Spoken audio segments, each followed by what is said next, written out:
आठवां वेतन आयोग या एट्थ पे कमीशन इस वक्त केंद्र सरकार के कर्मचारियों के लिए, राज्य सरकार के कर्मचारियों के लिए, सेंट्रल और स्टेट की पब्लिक सेक्टर अंडरटेकिंग्स के कर्मचारियों के लिए, और इसके साथ तमाम प्राइवेट सेक्टर के लोगों के लिए भी बहुत इंटरेस्ट का, कौतूहल का विषय है। और बहुत सारे सरकारी कर्मचारियों के लिए तो सीधा सीधा उनकी तनख्वाह का फैसला होना है, उनकी तनख्वाह कितनी बढ़ेगी इसका फैसला होना है। लेकिन बाकी लोग जैसे स्टेट गवर्नमेंट्स, आमतौर पे पहले तो होता था कि पहले केंद्र सरकार अपनी तनख्वाह में नया वेतन आयोग लागू करती थी, वहां तनख्वाहें बढ़ जाती थी। फिर राज्यों में आंदोलन होते थे, फिर राज्य सरकारें अपने अपने या तो वेतन आयोग बैठाती थी या तय करती थी कि वहां कितना बढ़ाया जाए। लेकिन फिर कुछ सालों से ऐसा होने लगा है कि जैसे ही केंद्र में वेतन आयोग की रिपोर्ट आती है, राज्य सरकारें भी एक के बाद एक ऐलान करना शुरू करती हैं कि ये हम भी इसी को लागू कर रहे हैं। तो ज्यादातर जगह ये बिना किसी विचार विमर्श के लागू हो जाता है। सेंट्रल गवर्नमेंट अंडरटेकिंग्स भी ज्यादातर इसी अंदाज में काम करती हैं। और फिर जब सरकार में सब तरफ तनख्वाह बढ़ती है, तो बाजार में आता है एक लिक्विडिटी की बाढ़ आती है, इकोनॉमी में रफ्तार आती है। लोग तमाम कयास लगाने लगते हैं कि अभी लोग जिनके पास पैसा आया है, जिनको एरियर मिलेगा, वो क्या खरीदेंगे, क्या क्या चीजें आगे बढ़ेंगी। तो एक तरह से इकोनॉमी के लिए अच्छा बूस्ट आता है। इसलिए और प्राइवेट सेक्टर में भी सैलरीज फिर हिसाब लगा कि भाई अगर सरकार में ये मिल रहा है तो प्राइवेट में मिलना चाहिए। उस अंदाज में इसको ध्यान से देखा जाता है, फिर नजर रखी जाती है। अब प्रश्न इस वक्त ये है कि क्या होने जा रहा है। तो जो सबसे बड़ा सवाल है कि फिटमेंट फैक्टर क्या होगा, और क्या बड़ा फिटमेंट फैक्टर होने का मतलब हमारी सैलरी में जबरदस्त उछाल। ये केंद्र सरकार के कर्मचारियों के मन में ये प्रश्न है। लेकिन इसका जो असली गणित है अंदर का, वो बड़ा इतना सीधा साधा नहीं है। जब ये गणित लगाई जाती है तो इतिहास में अगर आप जाके देखें कि फिटमेंट फैक्टर, सिर्फ फिटमेंट फैक्टर देख के गुजारा नहीं होता है, उसके साथ आपको और चीजें भी देखनी पड़ेंगी, वरना आप झांसे में आ सकते हैं। सरकारी कर्मचारियों में बहुत सारे लोगों को लगता है कि अगर फिटमेंट फैक्टर 2.5 या 2.8 हो गया, मतलब जो मिल रहा है उसका 2.5 गुना, या जो मिल रहा है उसका 2.8 गुना, या 280%, तो बिल्कुल तनख्वाह में जबरदस्त उछाल आ जाएगा, 150% की तेजी आ जाएगी। लेकिन सच बात यह है नहीं, ये ऐसे काम नहीं करता है फॉर्मूला। ये फॉर्मूला जो होता है, इसके हिसाब से जब सैलरी बढ़ती है, तो वो ये फिटमेंट फैक्टर आपको बहुत ऊंचा सपना दिखा सकता है, लेकिन असली उससे काफी कम हो जाता है। और उसकी वजह ये है कि डीए मर्जर एक चीज होती है। डीए का मर्जर होता है, जो अब तक आपको महंगाई भत्ता या डियरनेस अलाउंस मिल रहा होता है, उसको बेसिक सैलरी में मर्ज किया जाता है। और जैसे ही वो मर्ज होता है, तो उसके बाद यहां गणित पूरी बदल जाती है। क्यों बदल जाती है, ध्यान देने की बात है। फिटमेंट फैक्टर क्या है, पहले ये समझना चाहिए।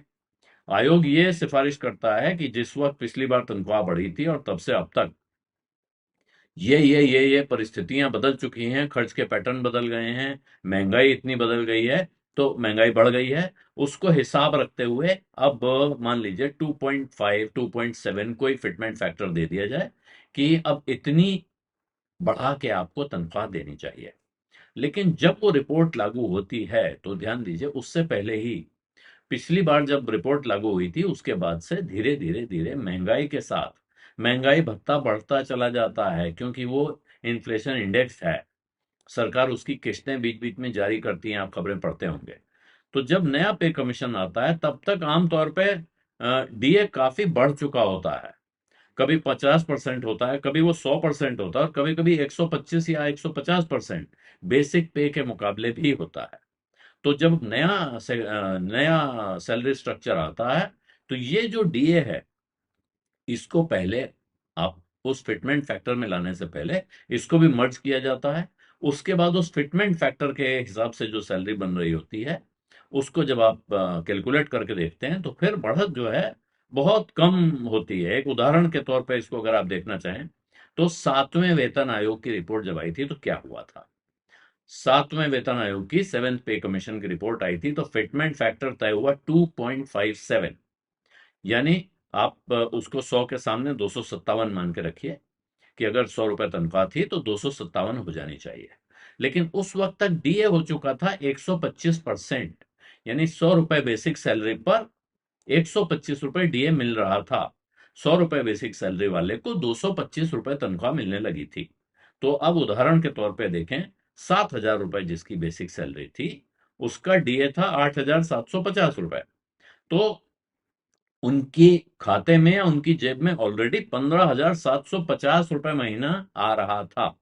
और अब 7,500 रुपए की बेसिक सैलरी के हिसाब से उनको जब फिटमेंट फैक्टर बनाया गया 2.57 से, तो बना 18,000 रुपए।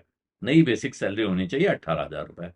तो अब 18,000 हो गई बेसिक सैलरी, लेकिन अब एक्चुअल बढ़ोतरी कितनी हुई?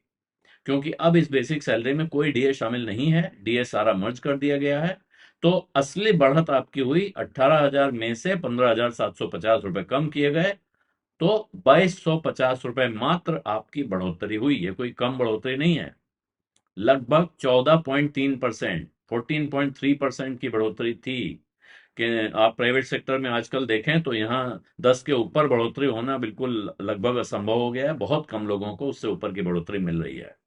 तो सुनने में, लेकिन यहां जो बात बताने की है वो ये है कि सुनने में बड़ा अच्छा लग रहा है, 2.57x, यानी 2.57 टाइम्स, 157% का उछाल आने जा रहा है, लेकिन असली बढ़त हुई 14% की। इसी तरह जब आप अलग अलग वेतन आयोग देखेंगे तो रियल इंक्रीज अगर देखें, पिछले जो 6 वेतन आयोग आ चुके हैं, दूसरा वेतन आयोग 14.2% की बढ़त लेकर आया था। असली जो वास्तविक तनख्वाह थी, बेसिक सैलरी प्लस डीए, उसके ऊपर जो बढ़ोतरी हुई वो थी 14.2%। तीसरे वेतन आयोग में 20.6% की बढ़ोतरी हुई, चौथे में 27.6% की, पांचवें वेतन आयोग ने दिया 31% का इंक्रीमेंट मान लीजिए, बढ़ोतरी मान लीजिए, और छठा वेतन आयोग बिल्कुल कह सकते हैं आप बम्पर लॉटरी लेके आया था, उसने 54% का रियल इंक्रीज दिया है। अब तक की सबसे बड़ी बढ़त छठे वेतन आयोग के बाद आई थी, वो है 54%। और सातवें वेतन आयोग में ये फिर 14.3%, जो अभी ये बताया था कैलकुलेशन, ये लगभग दूसरे वेतन आयोग के बराबर 14.2% वहां था, ये 14.3% है। तो सबसे बड़ा छठा वेतन आयोग, सबसे जबरदस्त बढ़ोतरी, और सबसे कम दूसरे वेतन आयोग और सातवें वेतन आयोग में हुई है। तो ये हिस्ट्री इसलिए जरूरी है कि ये देखें कि आठवें वेतन आयोग का जब फिटमेंट फैक्टर है, उसके सामने क्या प्रोजेक्शन किसको किया जाना चाहिए। लेकिन अब अगर आप सामने क्या पॉसिबल परिस्थिति हो सकती है उसको देखें, तो एक मान लीजिए कि आज की बेसिक सैलरी 18,000 रुपए है और डीए है 58%, और लगभग अभी 1.5 से 2 साल लगने हैं आठवें वेतन आयोग की रिपोर्ट आने में, तो लागू होने में, तो करीब 4 बार डीए अभी और जुड़ सकता है। तो मान लीजिए यहां से डीए जाकर 68% हो जाता है इम्प्लीमेंटेशन के पहले, तो 18,000 का 68% होगा 12,240 रुपए। तो टोटल सैलरी पहले हो चुकी होगी, 18,000 वाले बेसिक सैलरी वाले आदमी की सैलरी हो चुकी होगी 30,240 रुपए। तो अब इस 30,240 रुपए के ऊपर ही फिटमेंट फैक्टर वाली सैलरी जुड़ेगी। तो अगर 1.9 फिटमेंट फैक्टर आया, तो 1.9 से होता है 34,200 रुपए 18,000 का। तो एक्चुअल बढ़त होगी 3,960 रुपए, परसेंटेज में जोड़ेंगे तो 13%। तो 1.9x बढ़िया दिख रहा है, लेकिन बढ़ोतरी होगी 13% की। मान लीजिए 2.57 का फिटमेंट फैक्टर आ जाता है, जैसे सेवेंथ पे कमीशन में आया था, तो बढ़त हो जाएगी, टोटल होगा 46,260 रुपए, और बढ़त होगी लगभग 16,020 रुपए की, और ये अच्छी 53% की हाइक हो जाएगी।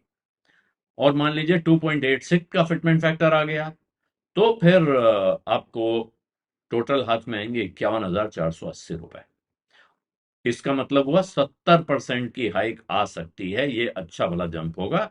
लेकिन जो सबसे महत्वपूर्ण बात है वो ध्यान देने वाली यही है कि सिर्फ फिटमेंट फैक्टर देख के किसी गलतफहमी में, किसी मुगालते में नहीं आना है, उसके साथ अपना एग्जिस्टिंग डीए जोड़ना है, और तब गणित जोड़ना होगा। यही सबसे अच्छा फॉर्मूला रहेगा।